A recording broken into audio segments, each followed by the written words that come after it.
Hello students, मैं हूं आलम सिद्दीकी। ये है आलम की क्लास और आप जुड़ चुके हो मेरी सीरीज में जिसका नाम है सीबीएसई बोर्ड बूस्टर। तो सॉल्व करते हैं अगले सवाल को इस नए वीडियो में। जानते हैं क्या सवाल है। Identify the type of reaction in step 1 and step 2 from the following. हमें नीचे कुछ तो कोड लैंग्वेज में कोई रिएक्शन दी है और हमें आइडेंटिफाई करना है कि ये कौन से टाइप की रिएक्शन है।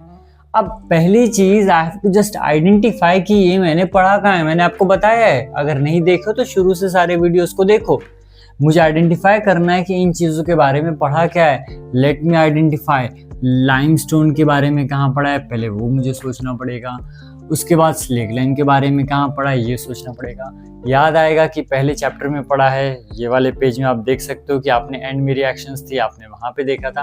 अब सोचना है कि यहाँ हो क्या रहा है।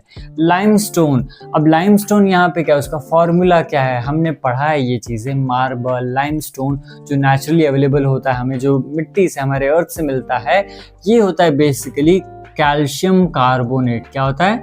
Calcium carbonate. अब कैल्शियम कार्बोनेट को कह रहा है हीट किया है। हीट करने से यहाँ पे एक चीज बनी और उसके साथ बना कार्बन डाइऑक्साइड, और कार्बोनेट था तो कार्बन डाइऑक्साइड बना है यहाँ पे। तो बची हुई चीज आपकी है कैल्शियम ऑक्साइड। क्या है? Calcium oxide. और अगर याद हो तो आपने पढ़ा है कि इसे हम लोग कहते हैं क्विक लाइम। क्या कहते हैं? Quick lime. और इसी में फिर कह रहा है कि हमने वाटर ऐड किया है, बेसिकली कैल्शियम ऑक्साइड में वाटर ऐड किया है तो बना है स्लेग लाइम। और अगर याद हो तो इसका फॉर्मूला है आपका कैल्शियम हाइड्रोक्साइड CaOH2। तो बेसिकली ये रिएक्शन है। बोल रहा है टाइप ऑफ रिएक्शन बता। चलो ऑप्शन नहीं है, सोचते हैं। सबसे पहले चीज, एक सिंगल रिएक्टेंट ब्रेक डाउन होकर दो प्रोडक्ट बने हैं। आप कह सकते हो कि ये कौन सी टाइप की रिएक्शन है? डिकम्पोजिशन। कौन सी टाइप की? डिकम्पोजिशन टाइप की रिएक्शन है। और सेकेंड वाले में आपने दो चीजें मिला के एक चीज बनी है, तो ये नेक्स्ट स्टेप की रिएक्शन आपकी है कॉम्बिनेशन रिएक्शन। कौन सी है? Combination reaction. क्लियर है यहाँ तक? अब इसके अलावा और भी एक टाइप हम कह सकते हैं। क्या कह सकते हैं कि सिंस यहाँ हीट की जरूरत पड़ी है तो ये आपकी है एंडोथर्मिक। क्या है? एंडोथर्मिक रिएक्शन है। ठीक है।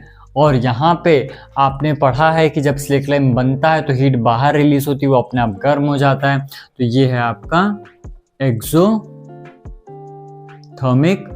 रिएक्शन। तो जो पढ़ा है वही चीज है, बस हमें याद करना है, रिकॉल करना है कि कहाँ पढ़ा है और कैसे पढ़ा है। और हमने बताया दो टाइप की रिएक्शन, मे बी आप बोलो डिकम्पोजिशन एंड कॉम्बिनेशन है, या फिर आप बोलो एंडोथर्मिक और एक्सोथर्मिक है। मे बी वहाँ पे अलग ऑप्शंस भी दिए हो सकते हैं ABCD, और उसमें से एनी A and B 1 और 2 3 और 4 ऐसे भी आपका ऑप्शन देके सॉल्व करवा सकते हैं ये वाले क्वेश्चन। ठीक है, तो ये हो गया पहला क्वेश्चन सॉल्व। तो बढ़ते हैं आगे अगले सवाल की तरफ। अगला सवाल है क्वेश्चन नंबर 9, जहां पे हम रीजन असर्शन सॉल्व करें। दो क्वेश्चंस उसके। असर्शन क्या कह रहा है, स्टेटमेंट क्या है कि decomposition of vegetable matter into compost is an endothermic reaction. पहला स्टेटमेंट। दूसरा reason, decomposition reaction involves breakdown of single reactant into simpler product. एक एक को करते हैं। सबसे पहला statement, decomposition of vegetable matter. अगर याद हो ये वाले पेज में नीचे लिखा हुआ है वहां पे कि हम वेजिटेबल मैटर के बारे में क्या बताया है कि डीकम्पोजिशन ऑफ वेजिटेबल मैटर ये भी एक्सोथर्मिक होता है। तो और यहाँ पे दिया है एंडोथर्मिक, तो पहले ही हमारा असर्शन का स्टेटमेंट हो गया है फॉल्स। क्या हो गया है? फॉल्स।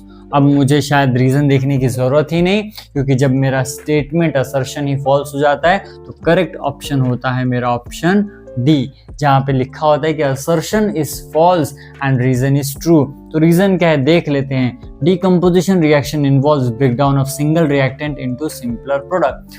डीकम्पोजिशन में हो क्या रहा है कि आपका वहां पे एक सिंगल रिएक्टेंट होता है, उसे और सिंपल प्रोडक्ट्स में बांटा जाता है, तो वो डीकम्पोजिशन होता है। तो ये बात बराबर है, तो ये ट्रू है। ये स्टेटमेंट क्या है आपका?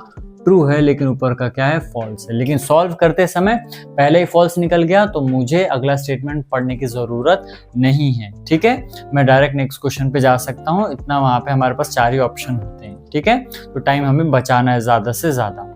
Next question, question number 10, chips manufacturer usually flush bags of chips with gas like nitrogen. पहला स्टेटमेंट को समझते हैं, कहाँ पढ़ा है मैन्युफैक्चरर, चिप्स वगैरह पूरे चैप्टर में कहीं नहीं पढ़ा, सिर्फ आखिरी के टॉपिक, जो टॉपिक था रैंसिडिटी, यहाँ पे दिख रहा होगा ऊपर रैंसिडिटी और कोरोजन का टॉपिक है, ठीक है। तो यहाँ पे हमने पढ़ा था, तो पहला स्टेटमेंट तो ठीक है कि नाइट्रोजन गैस वहाँ पे डाला जाता है, ठीक है। तो ये स्टेटमेंट हमारा क्या है, ट्रू है।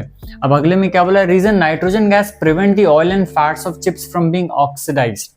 तो हमने पढ़ा रैंसिडिटी होता क्या है, rancidity is nothing but the oxidation of fats and oil present in the food material. आपने जो खाना बनाया है उसमें जो ऑयल फैट्स है इसका ऑक्सीडेशन होना ही आपका क्या होता है, रैंसिडिटी होता है। तो बेसिकली वही बता रहे कि जब ऑक्सीजन नहीं है, हमने ऑक्सीजन को रिप्लेस करके नाइट्रोजन डाल दिया है, तो अब ऑक्सीडेशन होने की कोई चांस नहीं है, और जब ऑक्सीडेशन होगा नहीं तो वो फूड हमारा रैंसिड नहीं होगा। मतलब ये स्टेटमेंट भी ट्रू है, क्या है, ट्रू। लेकिन the thing is we have to check whether option A और वेदर ऑप्शन बी। तो पहला स्टेटमेंट कह रहा है कि चिप्स में पैक में नाइट्रोजन डाला जाता है, अगले में बताया नाइट्रोजन क्यों डाला जाता है। So it's actually giving the reason, connect कर रहा है प्रॉपर्ली, रीजन दे रहा है। तो यहाँ पे ऑप्शन होगा इसका ऑप्शन ए, ठीक है। तो ये टॉपिक रैंसिडिटी से सवाल है और ये हमारा एक्सोथर्मिक, जो हमने स्टार्टिंग में बैलेंसिंग के बाद पढ़ा था। तो इस तरीके से हमें क्या करना है कि सारे सवालों को समझना है, अभी से प्रैक्टिस करनी है। हमें मेन प्रॉब्लम बच्चों को कहाँ हो रही है कि उस सवाल को समझ नहीं पा रहे हैं। तो यहाँ जब मैं आपको सवाल समझा रहा हूँ तो इसी अप्रोच के साथ आपको चलना है, समझना है कि सवाल को समझना कैसे। सवाल समझ गया, अगर पढ़े हो, याद है, तो आप आराम से बड़ी आसानी से आंसर्स कर सकते हो। सो मेरे साथ जुड़े रहो, मेरी सीरीज को ज्वाइन करो और अपने आप को, अपने अप्रोच को थोड़ा सा बेटर बनाओ वहाँ पे कि आपके बोर्ड एग्जाम्स में आप कैसे करोगे।